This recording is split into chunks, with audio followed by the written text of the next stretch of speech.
same problem as Missing Gnome, in that not only does it have a low base stat total, but most of those base stats are going into a single stat, so everything else is just awful. However, while Missing Gnome had a pretty respectable attack stat, meaning that somehow if it survived a hit it could have some kind of impact, C has a very high defense stat, and everything else is terrible. Unfortunately, this means that overall it's having much less of an impact, even if it can take some physical hits. Now don't get me wrong, a base defense of 176 is incredibly high. That's only slightly lower than Cloyster, and we know what Cloyster is like.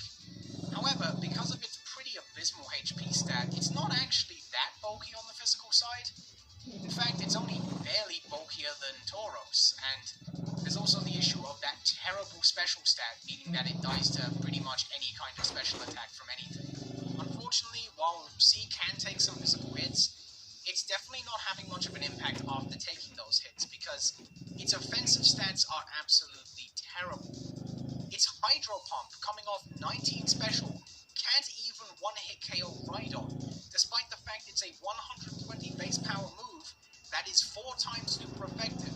Now obviously, a Pokemon doesn't need to deal a ton of damage to be good, but it can't do anything else. It has no moves that inflict status, so it's not like you can take a hit and then retaliate with Sleep or Thunder Wave.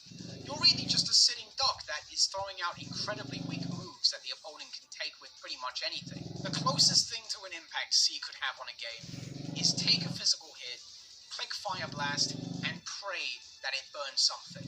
If it doesn't, then the opponent can just hit it with any special attack and it dies, achieving nothing.